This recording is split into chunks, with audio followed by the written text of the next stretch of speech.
السلام علیکم ورحمۃ اللہ تعالی وبرکاتہ۔ پاکستان کے مفتی طارق مسعود صاحب نے جو گستاخانہ بیان دیا ہے، کیا ویسی ہی گستاخی اہل سنت والجماعت کے جید عالم مفسر قرآن حضرت علامہ مولانا مفتی احمد یار خان نعیمی رحمۃ اللہ علیہ نے بھی کی ہے؟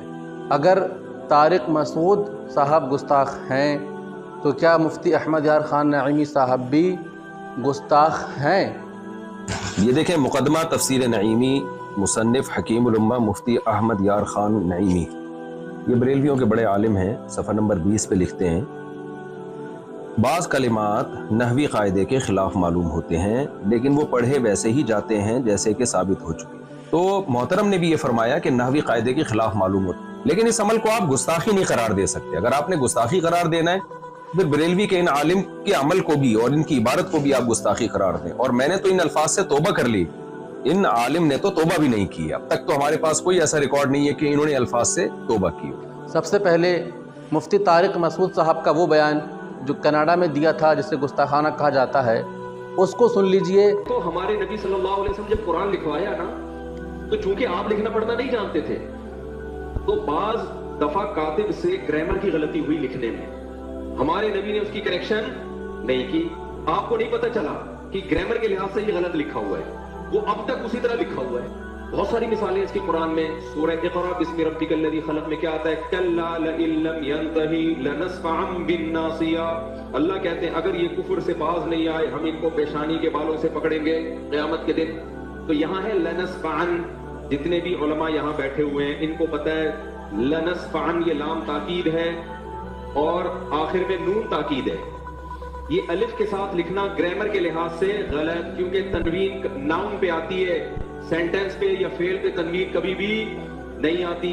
سمجھ میں آ رہی ہے بات کہ نہیں آ رہی ہے؟ لیکن یہاں پر کیا ہے، نبی صلی اللہ علیہ وسلم نے پڑھا نا لنسفعن، جبریل آئی آیت لے کے آپ نے اس کو پروناؤن کیا اپنی زبان سے لنسفعن، تو کاتب نے، کیونکہ عن میں آواز نون کی آ رہی ہے، تو کاتب نے اس وقت لکھ دیا نون کے بجائے الف ڈال دیا جو تنوین کی علامت ہے۔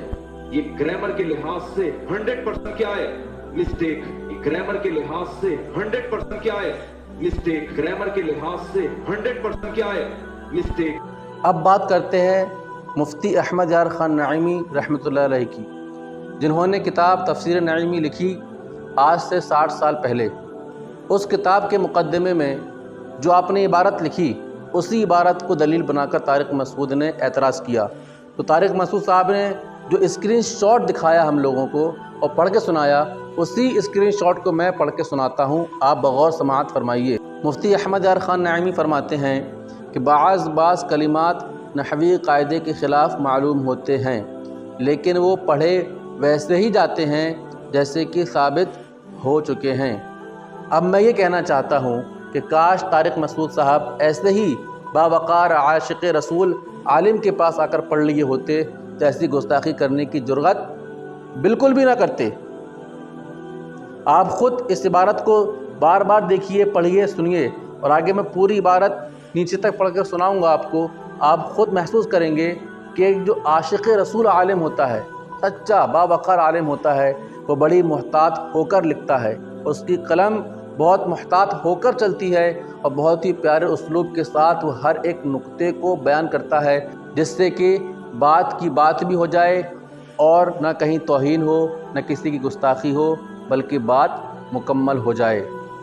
تو آج طارق مسعود صاحب جس مفتی احمد یار خان نعیمی صاحب کو الزام لگا کر گستاخ بتانے کی کوشش کر رہے ہیں، وہ مفتی صاحب ایسے عالم تھے جنہیں پہلے خبر ہو جاتی ہے کہ آنے والے وقت میں کیسے کیسے مولوی پیدا ہوں گے، جو اپنے علم کے تکبر میں آ کر علم کی شیخی بگاڑنے کے لیے کہاں سے کہاں بات کو لے جائیں گے۔ اس لیے انہوں نے پہلے ہی فرما دیا، اپنے علم کو بڑا نہیں سمجھا، اپنے گرامر کے قاعدے کو، اپنے نحوے کے قاعدے کو بڑا نہیں سمجھا، بلکہ عاجزی انکساری کے ساتھ کہ بھائی ہمارے نحوے میں، ہمارے گرامر میں، ہماری پڑھائی میں کمی ہو سکتی ہے، مگر صحابہ کرام نے جو کام کیا ہے اس میں غلطی نہیں ہو سکتی ہے۔ اسی لیے مفتی احمد یار خان نعیمی صاحب فرماتے ہیں کہ اے لوگو، اے شاگردو، اے علم نحو کا قاعدہ پڑھنے والو، اے عربی گرامر پڑھنے والو، اچھے سے سنو، اچھے سے دیکھو کہ قرآن شریف میں بعض کلمات نحوی قاعدے کے خلاف معلوم ہوتے ہیں، لیکن وہ پڑھے ویسے ہی جاتے ہیں جیسے کہ ثابت ہو چکے ہیں، یعنی کہ جیسا اللہ نے قرآن نازل کیا تھا پڑھے ویسے ہی جاتے ہیں، یہ ثابت ہو چکا ہے۔ اگر تمہاری نظر انصاف والی ہوگی، اگر تم منصف ہوگے تو ان باتوں کو جو تمہیں عربی ادب کے خلاف معلوم ہوتی ہیں قرآن میں، اگر ان باتوں کو انصاف کی نظر سے دیکھو گے تو قرآن پاک کے قبول کرنے میں تامل نہ کرو گے، یعنی قرآن پاک کو سمجھنے میں بالکل بھی غلطی نہ کرو گے، بشرطے کہ تمہاری نظر انصاف کی ہو، تکبر کی نہ ہو، اپنے علم پر تکبر کی نظر نہ ہو، انصاف کی نظر ہوگی تو تمہیں کوئی غلطی سمجھ میں نہیں آئے گی۔